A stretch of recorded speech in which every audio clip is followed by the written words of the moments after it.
Globaalsetel turgudel aktsiad tõusid järsult ja nafta hind langes tugevalt.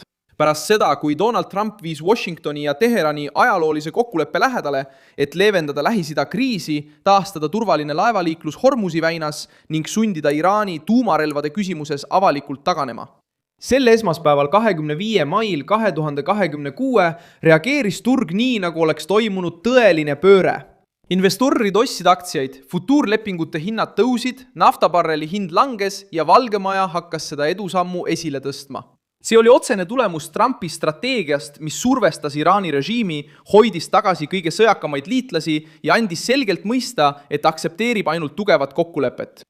Poliitiline mõju on suur, sest me ei räägi ainult diplomaatias, vaid räägime ka börsist ja Ameerika võimu kasutamisest stabiilsuse tagamiseks, ilma et Ameerika Ühendriigid satuksid lõputusse sõtta. Mida Trump Teheranilt välja pressis? Miks reageerisid börsid nii kiiresti? Kuidas võib see kokkulepe muutuda rahva jaoks rahaliseks võiduks ja maailmalaval jõudemonstratsiooniks? Ma räägin sulle sellest kõigest kohe, aga praegu tahad sa kindlasti olla kanali tellija, et olla hästi informeeritud, saada reaalajas infot parima ajakirjandusliku kvaliteediga, usaldusväärsuse standardil Milson Alvese poolt. Trump üritab Iraaniga sõlmida kokkulepet, mis hõlmab 3 peamist punkti. Hormuzi väina turvaline taasavamine, kontroll Iraani tuumaprogrammi üle ja läbirääkimiste periood, et muuta Teherani taganemine ametlikuks dokumendiks. Reuters teatas, et India aktsiad tõusid kõrgeimale tasemele 2 nädala jooksul pärast seda, kui Trump rääkis edusammudest läbirääkimistes. Samal ajal kui Brenti hind langes 0,5 võrra $97,8 barreli eest. Sõnum võeti tugevalt vastu, sest India sõltub suuresti imporditud energiast ning igasugune leevendus naftahindades mõjutab otseselt inflatsiooni, transporti, tööstust ja investorite usaldust. Ameerika Ühendriikides oli reaktsioon samuti selge. Associated Press registreeris ülemaailmsete börside tõusu pärast seda, kui Trump teatas, et läbirääkimised Iraaniga sõja lõpetamiseks edenevad konstruktiivselt. Ameerika nafta hind langes enam kui $4 võrra, jõudes peaaegu $91,83 barreli kohta. Samas Brenti hind jäi ligi $98,68 juurde. See näitab, et turg ei vaata ainult poliitilist retoorikat. Suur raha jälgib laevu, naftat, sanktsioone, sõjalist riski ja reaalse kokkuleppe võimalust, mis taastaks energiakaubanduses ennustatavuse. Kõige tugevam žest tuli Teheranist. Iraani president Masoud Pezeshkian teatas, et Iraan on valmis kinnitama maailmale, et nad ei taotle tuumarelvi ega piirkondlikku ebastabiilsust. See avaldus on oluline, sest see puudutab täpselt Trumpi nõudmise tuuma, takistada Iraani režiimil oma tuumaprogrammi relvaks muutmast. Anadolu vahendas seda avaldust 24. mail ja see sõnavõtt andis Valgele Majale võimaluse esitleda saavutust surve, sõjalise jõu ja karmide läbirääkimiste tulemusena, mitte tühja järeleandmisena. Marco Rubio rõhutas seda joont New Delhis, öeldes, et Ameerika Ühendriigid soovivad tugevat ja tõhusat kokkulepet Iraaniga, kuid Washington liigub teist teed, kui Teheran ei võta vastu tõsist lahendust. See lause toetab Trumpi narratiivi, sest näitab, kuidas 2 kätt töötavad samaaegselt. Üks käsi pakub diplomaatilist lahendust, teine hoiab ähvardust laual. Valge Maja jaoks sobib kokkulepe ainult siis, kui Iraan avab läbipääsu, nõustub tuumapiirangutega ja annab kontrollitavaid tagatisi. Surve avaldus ka Ameerika enda konservatiivses leeris. Osa sõjameelsemaid vabariiklasi soovis jätkata pingete tõstmist Iraani vastu, kuid Trumpi lähikond reageeris jõuliselt, et teha selgeks, lõplik otsus on Valge Maja käes. Poliitiline arvestus on lihtne. Trump tahab sellest kriisist väljuda nii, et saab öelda, et survestas Iraani režiimi, langetas nafta hinda, hoidis ära tuumaohtu ja vältis maismaa sissetungi.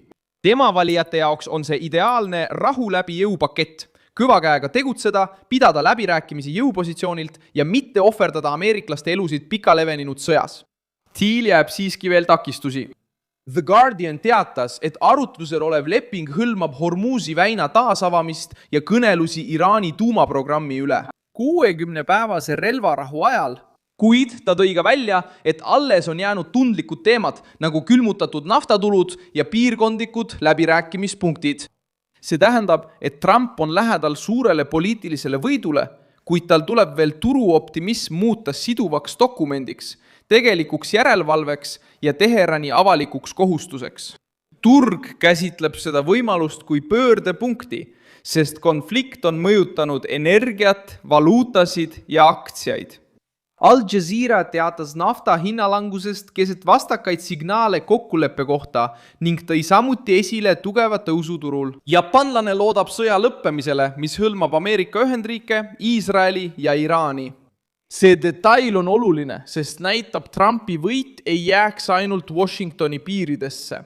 See ulatuks Aasiasse, Euroopasse, transpordiettevõteteni, rafineerimistehasteni, tarbijateni ja valitsusteni, kes olid maksnud pingete eest hinda. Trump püüab samuti laiendada kokkulepet naftast kaugemale. Al Jazeera otseülekande kohaselt palus ta, et Katar, Saudi Araabia, Pakistan, Egiptus, Jordaania ja Türgi liituksid Abrahami lepetega osana piirkondlikust kokkuleppest, mis on seotud Iraaniga saavutatud mõistmisega.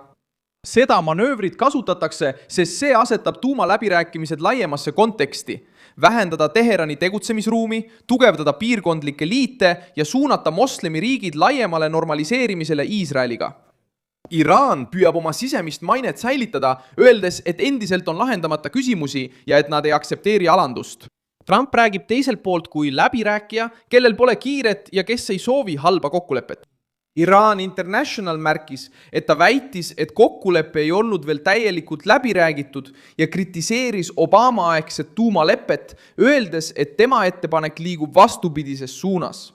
See võrdlus huvitab Valget Maja väga, sest Trump tahab uut kokkulepet müüa kui vana nõrkuse parandust, mitte kui kordust teise nime all.